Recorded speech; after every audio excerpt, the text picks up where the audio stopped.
Hello and welcome to the Hockey Gambling Podcast on the Sports Gambling Podcast Network. I'm your host, Ryan Gilbert. Joining me, as usual, is my co-host, Joel Meyer. How are we doing today, Joel? Doing well enough. I didn't do anything today. Today's been a very lazy day. Just slept in till almost noon, actually, because I was watching finishing up the White Lotus season 3. Absolutely brilliant show. We'll get into that a little later. A tremendous show. But let's go back to the weekend where I had a lot of high hopes. I had such expectations for finally having an outright winner that I bet before the tournament with Matthew Fitzpatrick at 52-1. He was up there late on Friday. He had a tough end of that round. And, of course, Scotty Scheffler just fucking killed it. And he kept killing it throughout the weekend. And even though I bet him multiple times, most of that was tied to UFC stuff, and they all lost. So it was a very, very dismal Saturday night. Like all the favorites lost. It was absolutely, it was a massacre in terms of the favorites losing. Like, guys from minus 600, minus 700, minus 300, all these guys just fucking lost, and I just regretted not just betting all that on Scotty Scheffler himself, because that was a done deal throughout the whole weekend, and that was unfortunate. But at least Fitzpatrick came through in the end, got the 12-1 low UK, so he ended up beating Rory McIlroy, and thanks to the last few holes there on Sunday. But yeah, it was a great open. I was up for most of the weekend, as you would expect. Here in Vancouver, it's not ideal timing, but yeah, you know, I like to stay up late. Yep. And catch all the action. But also shout out to the Open Radio, because fucking TSN, they did a terrible job covering this tournament. They didn't offer anything during the day on Thursday and Friday. So I was listening to the Open Radio throughout those days at work, and they do a tremendous job. I would much rather listen to them anyway than watch the shitty TSN coverage, especially with the NBC. Absolutely brutal. Terrible job by them, but the Open Radio, shout out to them. They do an absolutely tremendous job. And yeah, it's an inspiration to all of us in radio, obviously, and in podcasts and everything. Like, it's a lot of stuff that you pick up from that kind of thing if you're in this business. So once again, shout out to the Open Radio. They made those work days very quick. Nice, yeah. But yeah, when we were talking about it last week, I didn't realize it was in the UK or wherever it was. So it was already so Northern Ireland, Rory's hometown, my home country there, my homeland, Northern Ireland, near Belfast. Yeah, but, Gilbert, very Irish name. Yes. Yeah, you know, just another weekend to Scott JBS. Just bet Scotty. Scotty just going. Did he go wire to wire? I didn't think he had the lead after round one. He was up there though. A bunch of guys tied for -4 in round one, but yeah, other than that, he was just dominated after that. Easy all the way there. So yeah, good for Scotty there. Yeah, I did see a bunch of the UFC stuff. One of the guys from my other group in my group chats is like a big, huge into that, just like props and stuff, and he usually kills it. But yeah, saw a bunch of long shots going down. But yeah. Weekly podcast here. Before we're starting, I'm like, oh, what are we going to talk about? I don't even feel like doing this. But what have you been up to? How about? I haven't been up to anything. I went out a few nights ago. It was a good time. It takes me 2 days to recover now because I'm in my 30s and old, so it's miserable. So I'm starting to feel better today. I do have a little bit of a rant here. Longtime listeners will know that I am a very tall human being. And you know, anytime I go out, it's always plus size clothing issue. No, it's not a clothing issue. It's a going out and people acting like they've never seen a tall person before. It's like, and it's the best when it's someone like who's in like a friend group and they're kind of drunk already and he thinks he's tall, but he's like 6'3", and I like tower over him, and he like looks back at me. He's like, "Oh, you're tall as shit, dude." I'm like, "Yeah, I am." So it's just, and then back when I was in AC last month, like. I was going down in the elevator just to get something. I think I had a hat on, I had a hoodie on. I was hungover as shit. And then this woman in the elevator is like, she's like, let me guess. I'm like, is this bitch schizophrenic or something? Does she have a Bluetooth in? And then she turns to me. She's like, 6'6". I'm like, no, 6'8". And she's like, oh, okay. She's like, I used to be a gym teacher, so I saw a lot of tall kids. And then she was like, and my nephew is tall too. I'm like, okay, I don't care. Exactly. You've seen a tall person before. There's no need to go on and on about it. So if you see a tall person, keep it short. God bless you, whatever. But kids are fine, teenagers are fine, but once you're an adult, like, you've seen all shapes and sizes, I hope. That didn't sound so much as a rant as just flaunting how fucking tall you are. No, it's I don't like talking to people, Joel. I don't like talking to people. There are very few people I totally agree with you there. So have to go out in public and be like, all right, let's do this, have a date night or whatever, and then just random people coming left and right is a bit obnoxious at times. All right. Well, I just blend in, except I'm in Chinatown. or when you're looking like a hobo. That's right, yeah. Oh, shout out! No, then I do blend in Vancouver, man. Shout out Trevor in the chat. Listened to you guys for a couple years now. Never knew Ryan was tall. Bulljacks. Ryan is passionate about this one. Well, I'm trying to work up some passion, some energy for this show. But yeah, it is a bit annoying to me. Join us in the chat on YouTube, Hockey Gambling Podcast. We'll be going live probably Wednesdays during the off season. Maybe we'll go to 2 times a week in August as we do our team previews. Also, be considering, if you're in the Discord, in the community, and you're a diehard fan for one of these teams, there's 32 teams. We don't know the ins and outs of all of them. If you want to come on the show for 5-10 minutes during your team segment, give us a storyline or two to watch, something we may not know, reach out to us in the Discord. You can reach out to me on Twitter. You can reach out in YouTube comments, wherever. Don't have to have any podcasting experience before. We didn't, and we figured it out. But I just wanted to open that up so we don't have to do a deep dive into 32 teams or 16 teams each. Right. It's not much of a circle jerk when there's just 2 people just going back and forth. So a third person in the wheel would make a lot of difference. So a lot of help with that. Like the chat helps a lot. You guys have some pretty funny comments sometimes, so we appreciate that. And of course, those 5-star reviews. Yeah. Oh, of course, Joel bringing up the 5-star review. Fantastic there. The Sports Gambling Podcast is back with their 32 NFL team previews. They're also bringing back the phrase that pays. Each episode, they'll give out a 1 word of a 32-word phrase. Submit the phrase for a chance to win $1,000 circa future. So make sure you guys check that out. I saw some what do they call it? They call it training camps. Training camps open today. I saw the birds. It's very early because Labor Day is on Monday, the 1st of September. So it's extra early this year. So we don't have to wait as long for football in 2025. Yeah, that's good for all you football heads out there. Absolutely. I'm already seeing a lot of people. The Eagles seem to have like a great mentality. They're like, we're not defending anything. This is a new season. We're going in there with everyone else's. So love that mentality there. Kings of the NFC. Yes. And obviously the NFL. In terms of the odds, they're huge favorites to win the NFC. So they are the king to take down. Yes. All right. So past week haven't had too much hockey news. Had the Dakota Joshua trade from the Canucks to the Leafs. There, I think it was a 4th-round pick. Did you listen to Rick Tocchet on the PDO cast by chance? I did not. No. Pretty good listen there. I thought they were off for the summer.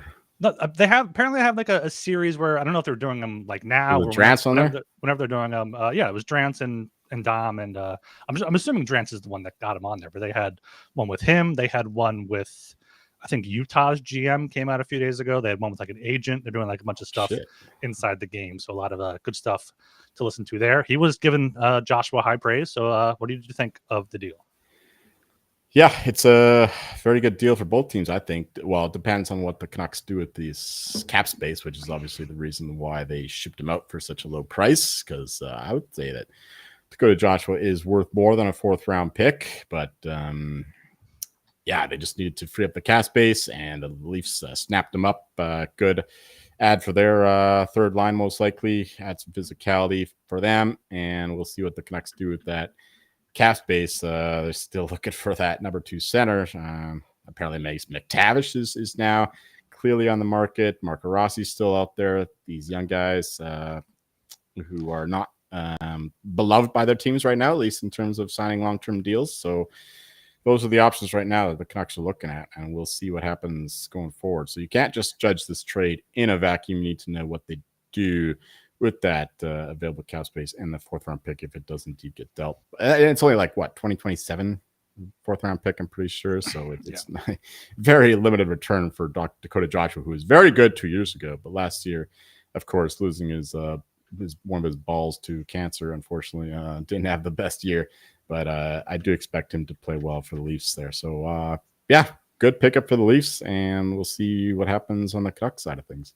Yeah, I'm seeing here today he took Phil Kessel, a fellow cancer survivor's number 81 there in Toronto. So a good touch there for them. And yeah, Tocchet was talking about, he was like, yeah, Joshua, dealing with all that stuff. He was, physically not up to his game, and that frustrated him mentally. So I do expect big things from him in Toronto. I've heard they're looking for a top 6 winger still. I mean, everyone's looking for a top 6 winger. If McTavish gets dealt, I'm going to be a bit upset because the Flyers got Zegras instead of him. Obviously, we'll wait to see what the return is. But yeah, McTavish should not be on the market, I don't think. And the Wild are just backing themselves into a corner with Marco Rossi. Yeah, these California GMs, I'm not sure what they're doing exactly. Obviously, Rob Blake before, now Ken Holland in LA, and Pat Verbeek.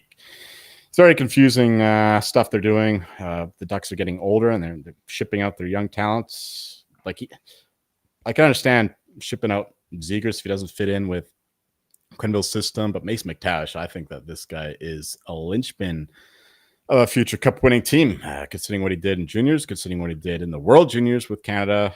Just beat down. His rookie year was very good with the Ducks, but beat down by consistent losing in Anaheim. Somebody's going to get a very good player if the Ducks indeed ship him out. So that I would not want to see him leave Anaheim for the Ducks' sake, Ducks fans, all 20 of them. But yeah, it's just weird times there in California in terms of the GMs that are going at it. I mean, my career might be the best of them. I mean, and he's only been in the job for a few years. He's a rookie, more or less, in terms of GM lifespans. So, yeah, very, very confusing there for the Ducks, from my perspective, because I would want McTavish on any team. Yeah, just pull up their lines real quickly on Daily Faceoff. Like, he's their second line center. You got Carlson top line, as it should be. Strome third line, Paling fourth line. Like, that's a solid group there. Like, maybe the Ducks and Wild work something out with McTavish and Rossi. Like, I know Rossi is a bit undersized for them, and McTavish is bigger, but yeah, a few centers out there on the market, definitely.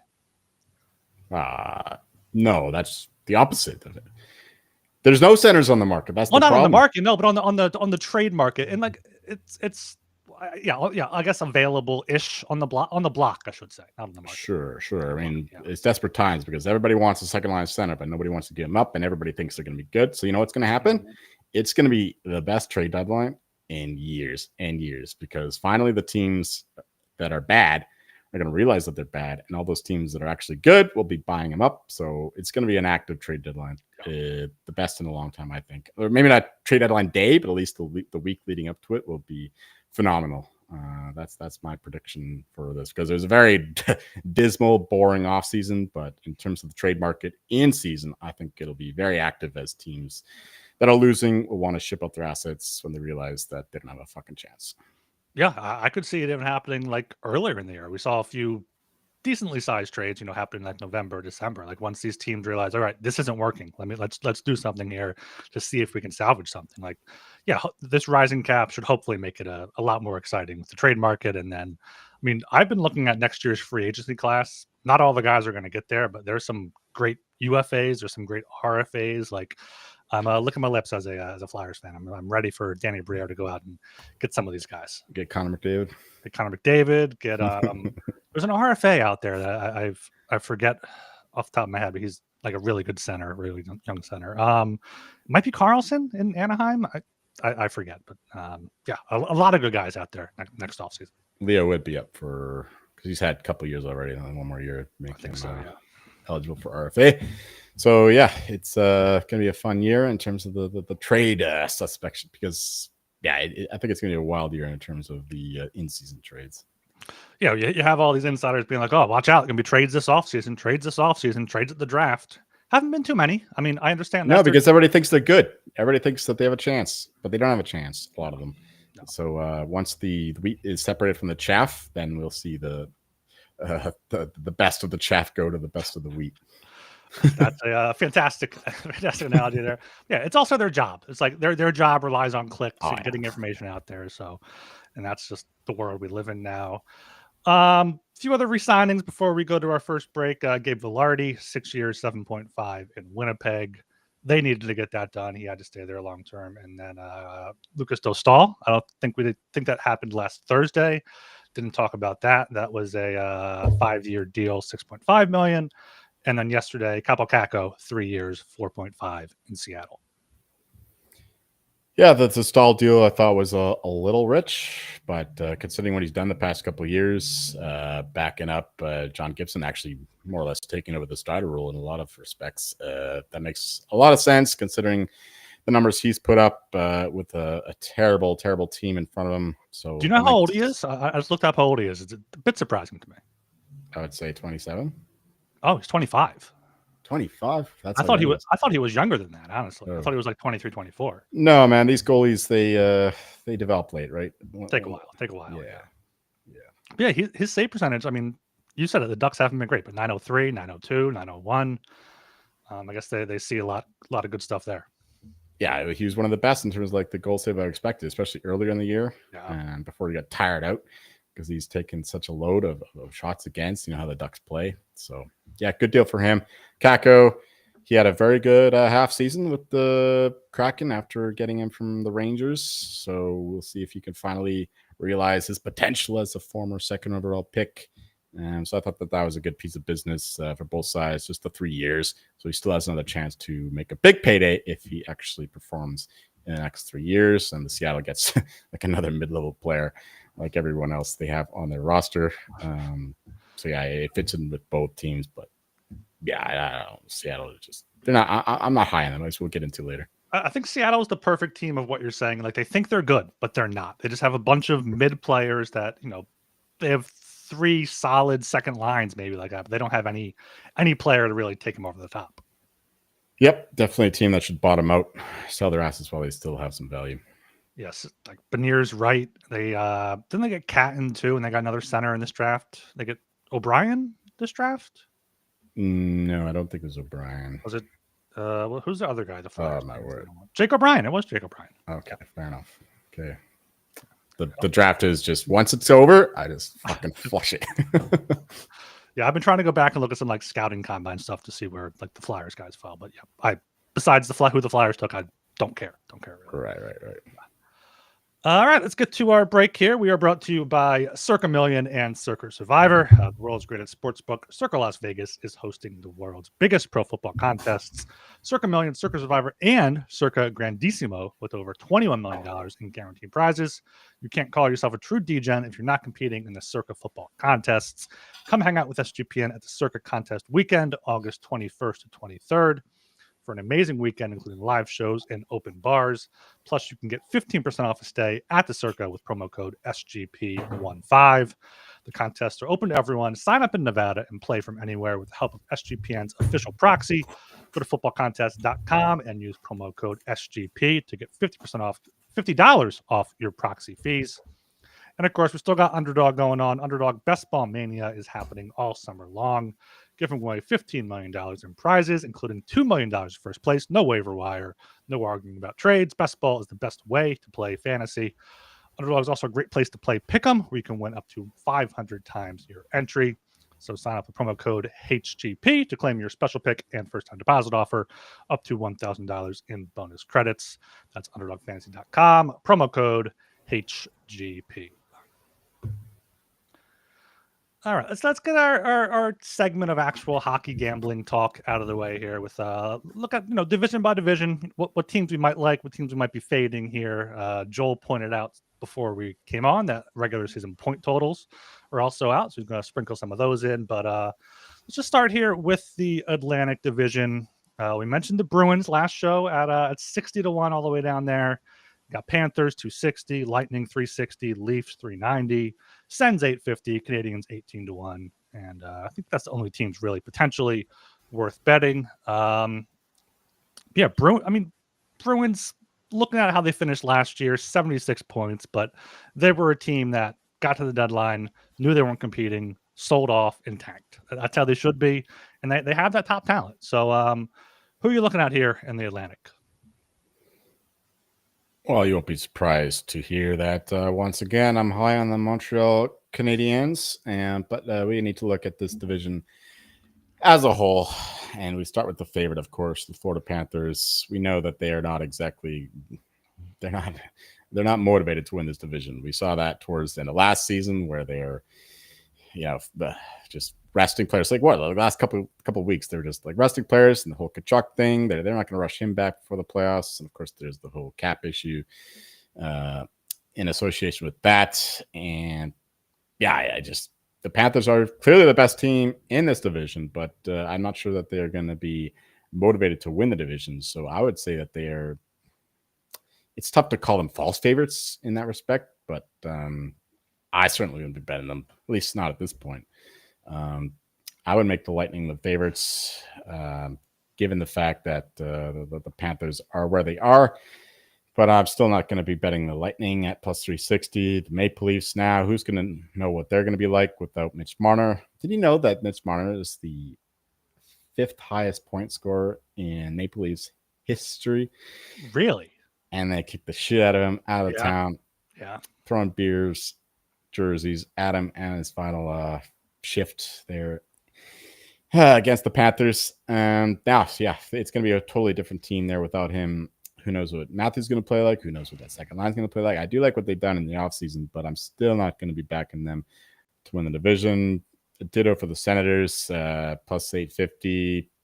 Yeah, they played well down the stretch. They solidified that 7th spot in the Eastern Conference to make the playoffs, but I'm not exactly sure where they go from here. I think that they'll be right there in the bubble again. I don't think that they have the upside to win the division. Certainly wouldn't back them to do so at plus 850. But yeah, the Canadiens, we saw them take a massive leap forward year over year over the past 3 years and finally made the playoffs last year. It took a little bit of a fight at the end to beat out the Blue Jackets, who finished strong, but they did the job at the end of the day. So yeah, this is a very young team with a blossoming core. We know how dedicated the top line is, the leadership core of Suzuki and Caulfield. Can add Lane Hudson to that crowd now. They're very dedicated and a lot of potential here for the Canadiens. So that'd be my first bet at 18-1. But you mentioned them. The Boston Bruins, 60-1. This is a team that was 3rd favorite to win the division last year. Sure, they lose Marchand. They lose a couple other middling pieces, but they still have Pasternak, Swayman. Now that fucking drama over the cap, the contract is out of the way, I think that he'll have a much better year. McAvoy, Lindholm should be healthy, hopefully for their sake. And yeah, they still have one of the best blue lines in the league, even without the services of Brandon Carlo going to the Leafs. So yeah, 60-1 is just too long for the Bruins. So I like that. And I like the Canadiens there at 18-1 to get this division. I think everything should be more crowded together. I think the Lightning should be maybe slightly shorter, but not short enough to make plus 360 worth a bet at this point. And yeah, I think that this division is fairly wide open. Sabres, they're not winning it. Red Wings aren't winning it. I don't think the Sens are winning it. Leafs may be winning it. Yeah, Leafs, Lightning, Panthers, of course, may win it, but outside of them, I think the Canadiens and the Bruins are the only ones who can win it. And at much longer odds, I would prefer to put my money behind them. Yeah, you see the Bruins here at 60-1. They're 75-1 at ESPN Bet, as short as 18-1 at Bet365, 35-1 FanDuel. So you're getting some odds value there if you're comparing across the books. A new coach too. That's extremely important. I don't like the interim coach they had, Joe Sacco, and obviously Montgomery had his feet out the door at the start of the season. He knew that his team wasn't going to do anything. So yeah, with a new coach, new life in the dressing room, I think the Bruins can be a totally different team. They can certainly make the playoffs. I think that would be a good bet as well. Mm-hmm. Yeah, so 60-1 there, 50-1 even if you're at BetMGM, that's good there. But yeah, I think in this division and also maybe just in all divisions here, we see copycat teams trying to model after what the Stanley Cup champions do, and I could see teams doing that with the Panthers, resting players with minor injuries late in the year, like we saw with Barkov, Reinhardt, like all their top guys missed games at the end. So you want to be backing these teams that aren't the top teams. So, got a cargo behind you there, Joel. Oh yeah, the fucking the gangsters here on Fraser Street. Of course. So you want these teams like the Canadians that are going to have to keep the pedal to the metal the whole season, not let up. Be like, all right, we can't let this momentum go. So you want these longer shots. Canadians 18-1. Senators even a bit at plus 850 is kind of enticing because they were a point behind the Panthers last year. Linus Ullmark, can turn it on another year for their younger guys. They got Dylan Cousins from Buffalo who fit in pretty well there. So I think these longer shots, Ottawa, I would throw in there, but I do agree with you there on the Canadians 18-1 or Bruins is a longer shot. I did want to just throw out something that you can kind of do for everything here, like comparing markets. I got to shout out Archer here. He did it with like the Art Ross comparing Elias Pettersson like 100-1 versus 500-1 for the Hart. But he also put, Pasternak is 15-1 for the Hart, or you can get Bruins to win the division at 4 or 5 times that. And that's something that you can, monitor more closely, kind of hedge a little bit towards the end if you want to. And there's just a lot more value there. So, because if Pasternak's going to win the Hart, he's only 15-1 to win the Hart. That's what he is on DraftKings here. Yeah, that's ridiculously short. Yeah, let me see what he is elsewhere. I'm seeing as long as 30-1 on FanDuel, which is still way too short. Still too short. So yeah, shop around, look at these, compare different markets for all these teams. Like Kaprizov too on DraftKings here, 8-1. I'll get to them, in a few divisions here, but shop around different books, shop around different markets to make sure these correlated things are sometimes off market. Absolutely, because Pasternak will have to be a Hart candidate for the Bruins to win the division. So at double the price there at 60-1. Certainly much better bet, but yeah, I don't understand those Hart odds at all for Pasternak. Anything else on the Atlantic before we go over to the Metro? Nope, fuck the Dibbings. All right, Metro here. Hurricanes plus 190 as the favorite there. Devils plus 370. Rangers 550. Caps 650. Blue Jackets 25-1. Islanders 28-1. This is the one division where I think Devils are just the best bet, but plus 370, you can probably get that longer during the regular season. Canes, we know, love the regular season, but I think you mentioned it last show, or Brenda Moore said they kind of got to coast a little bit at the end. Rangers, Caps are not repeating that. They had that momentum of the Ovechkin chase to the end of the regular season. Rangers, way too short for me, even with Shesterkin and Panarin and whoever knows what else they do. So it's maybe Blue Jackets 25-1. Islanders still have Sorokin at 28-1.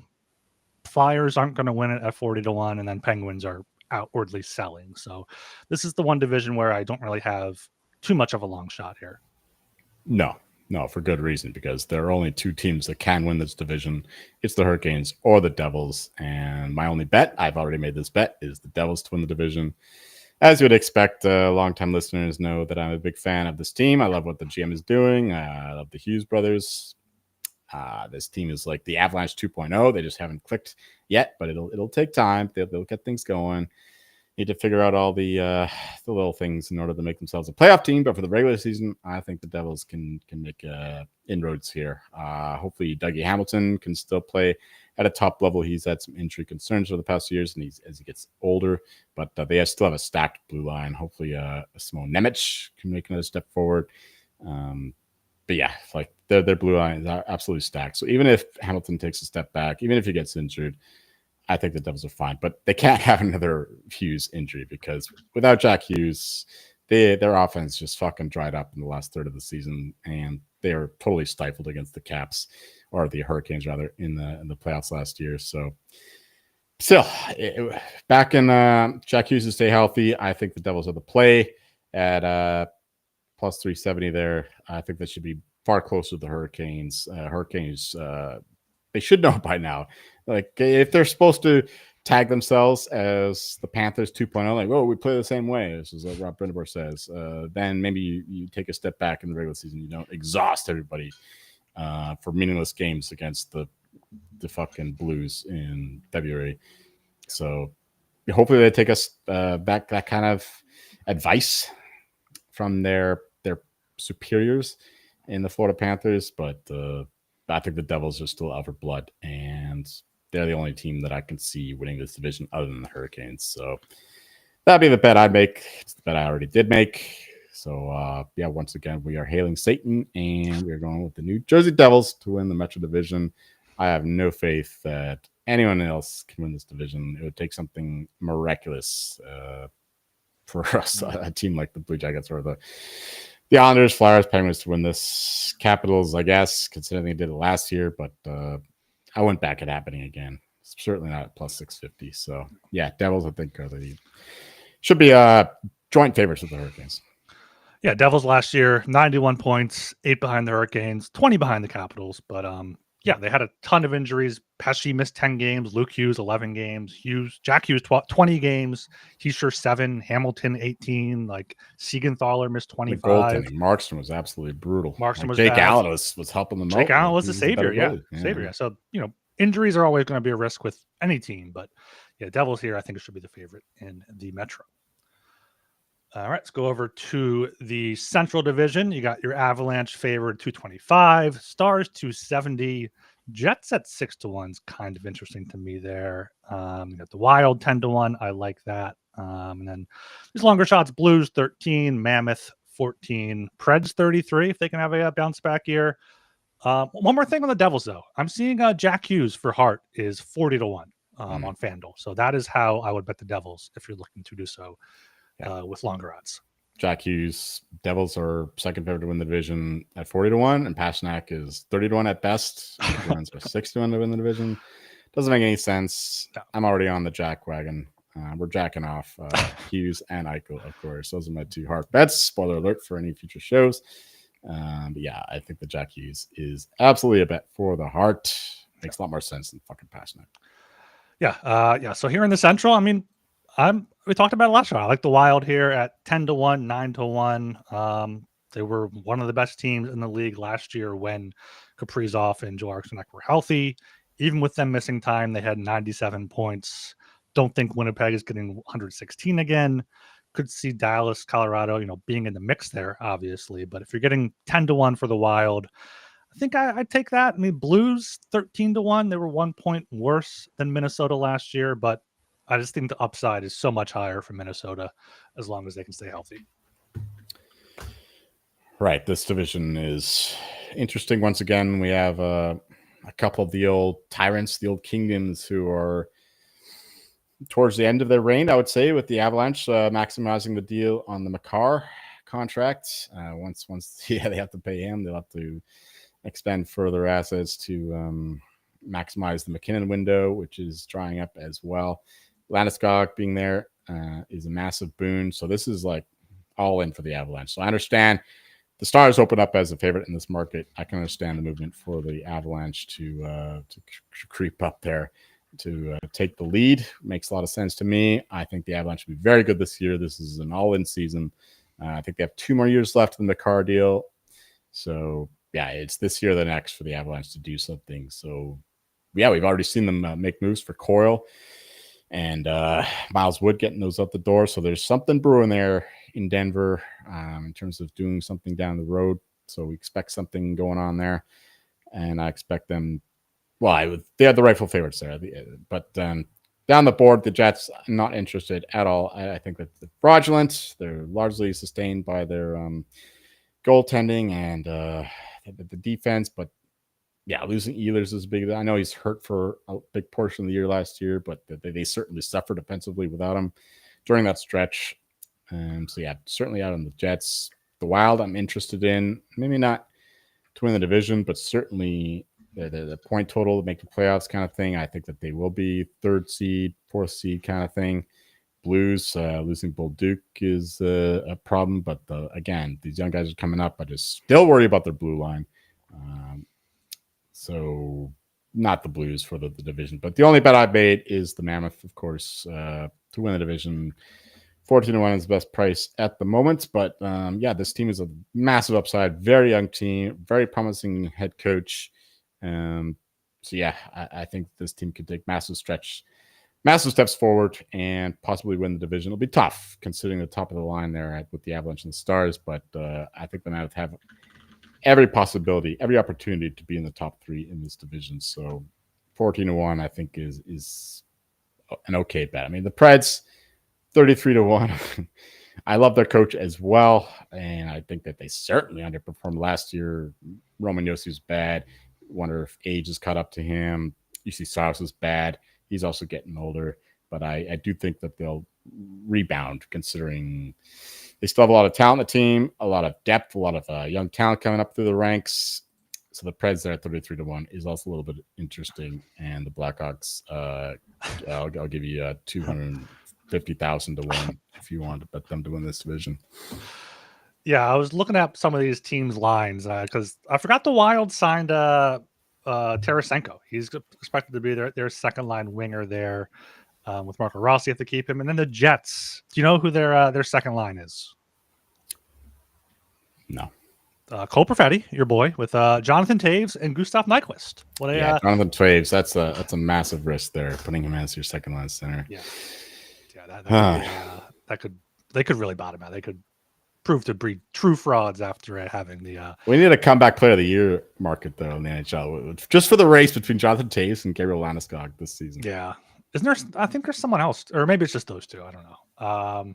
And it was Logan Cooley is an RFA next year. That's the one who I've been eyeing up a little bit. And who knows how much Utah's going to be willing to spend? They already got a bunch of stuff locked up. They got Peterka, Gunther, Keller there. So that's the name I was trying to think about earlier.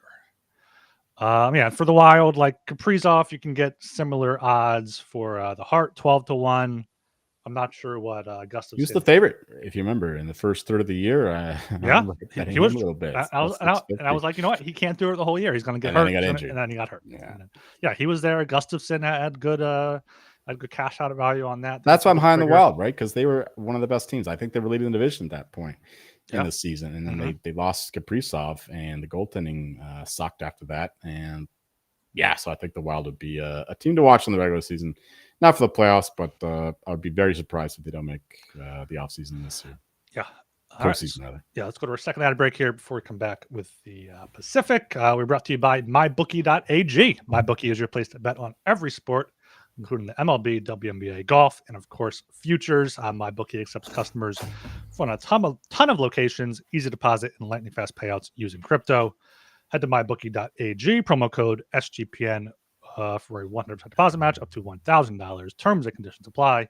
That's mybookie.ag, promo code SGPN. And of course, you got to check out Rhythm with their power trends, AI detected patterns where Rhythm's model has consistently won and has a high return on investment.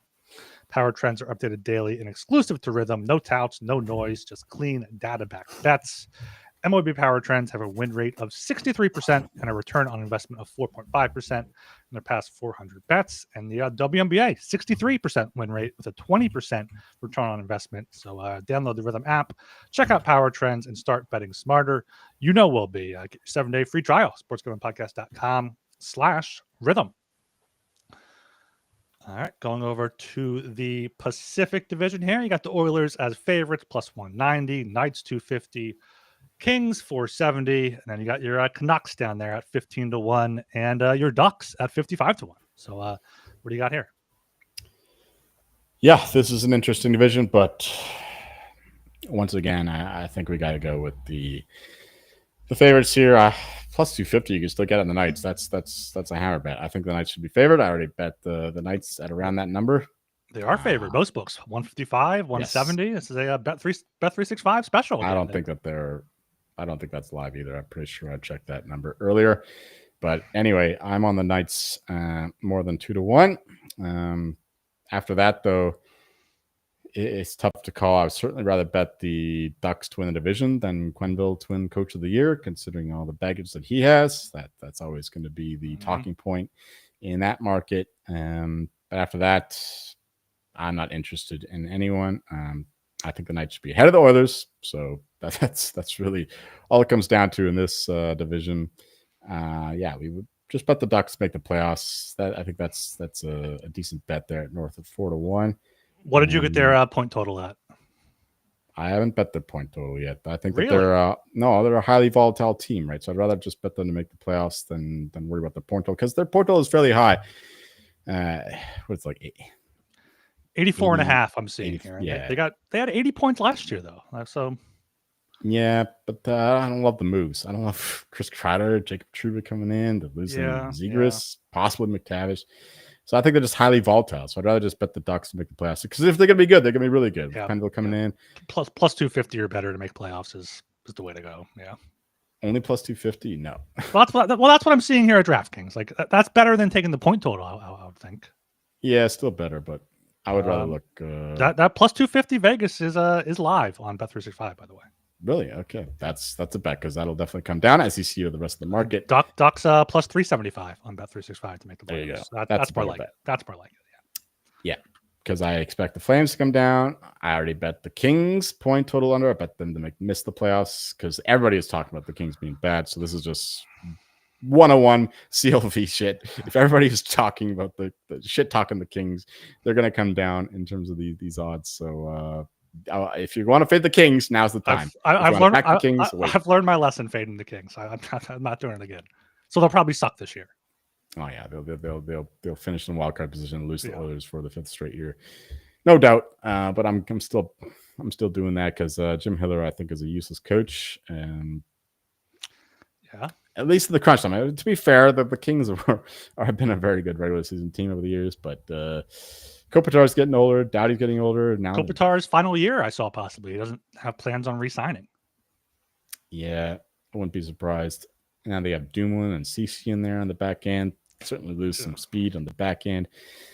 There's a lot of good teams in the West. And if you want to pick out a team that's going to miss, who would it be that made it last year at the odds? Be the Kings. The Kings, yeah. So at decent price there to miss the playoffs, I think that's the bet. Canucks, I think they'll be better. I'm not. The Canucks are being a mystery market, mystery meat there in Vancouver, and their odds reflect that. They're like what, plus 110, plus 115 to make the playoffs. Yeah. Flames, I think, take a step back. I think they were sustained by some elite, incredible goaltending by the rookie Justin Wolf, and they could be selling some guys too, Rasmus Anderson, possibly Nazem Kadri. So yeah, Flames, I don't think make the playoffs. They'll certainly, almost certainly. I can't be certain with anything when it comes to this fucking team over the years, but I'm pretty confident the Flames will not end up with the same point total as last year. So yeah, so the Ducks, I think the Ducks and the Canucks, the only possible flies in the ointment in terms of the making the playoffs as opposed to last year. And the Kings, I think, would be the team likeliest to miss out based on the teams that made it last year. Yeah, and the Ducks are the prototypical example of what I said before. Like, this team is going to have to keep the pedal to the metal the whole season long. So if they're in the mix, they'll keep it going. They'll probably add at the deadline because that's what they've been doing. So that's a good look there. You brought up the Flames with Dustin Wolf. That reminded me. I saw today your boy Ivan Prosvetov signed with the Flames and had a interview with RG Media where he said he's coming for that starting role in for Dustin Wolf after Dustin Wolf was a Calder finalist. So good luck there, Ivan. Remind me, why is he my boy again? He was on the Avs for like a few games. Oh, okay. Yeah, that's what the Avalanche are, like 40 goalies in the last 2 years. No, I know. Yeah. Forgive me if I forget a couple. But yeah. Ducks 55-1. I don't know what the Flames are doing. I never know what the Flames are doing. But yeah, Ducks are the only, I think, team you can kind of be high on as a long shot here. Yeah. Well, you showed the 365 number, 20-1.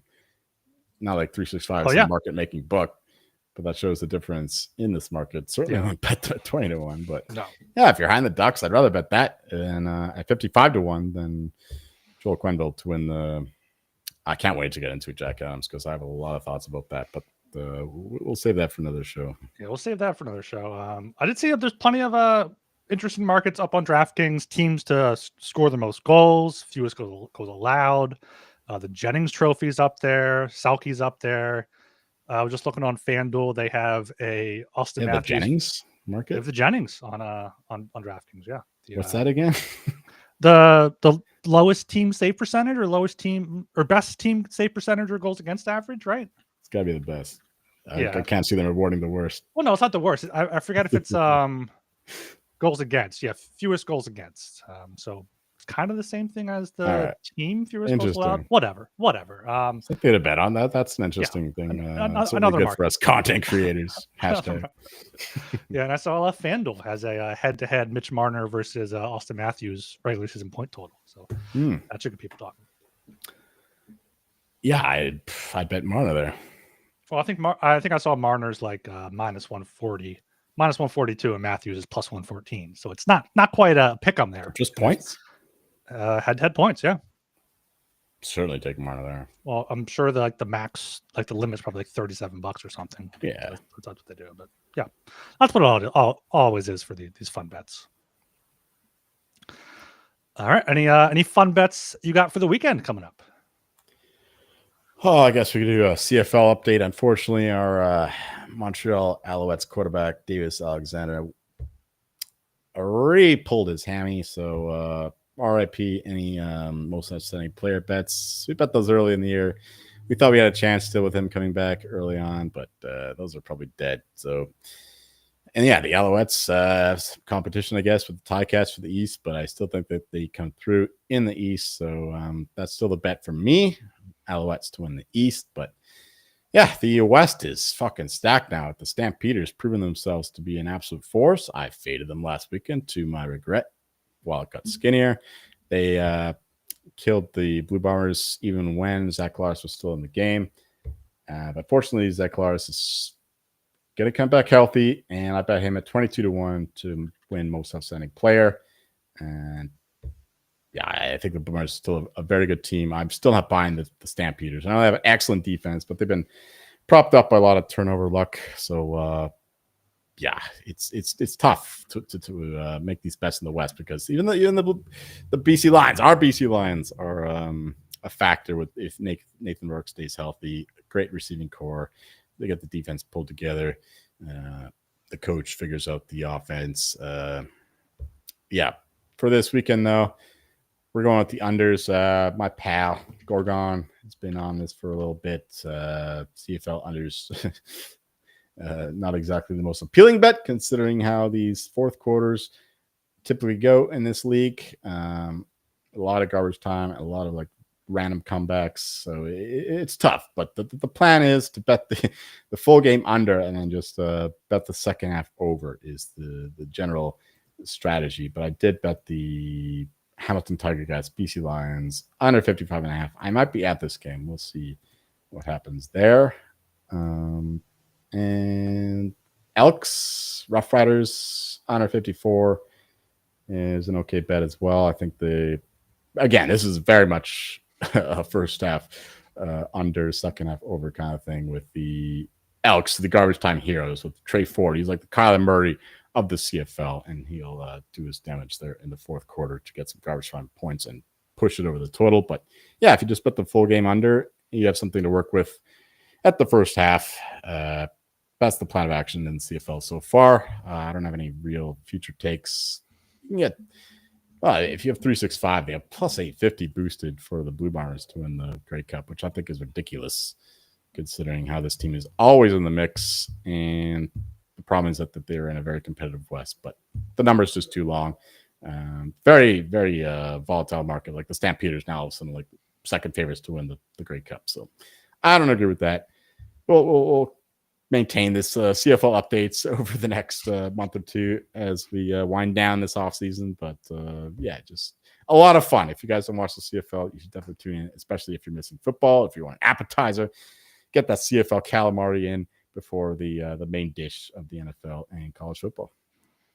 Fantastic stuff there. Fantastic stuff. Any live listeners right now, go bet the Phillies and go bet Jesus Luzardo over strikeouts. Oh, finally some baseball. Christopher Sanchez had 12 strikeouts last night. Somebody is at my door. Zach Let's finish Wheeler the show up. had 10 strikeouts the night before, so do that. Right, yeah, make sure you follow us on Twitter at HockeySGPN. Reach out if you want to be a part of our team preview series. Rate, review, comment, like on YouTube, everywhere. I'm Ryan Gilbert. You can follow me on Twitter at rgilbertsop. And I'm Joe Mine. You'll find me answering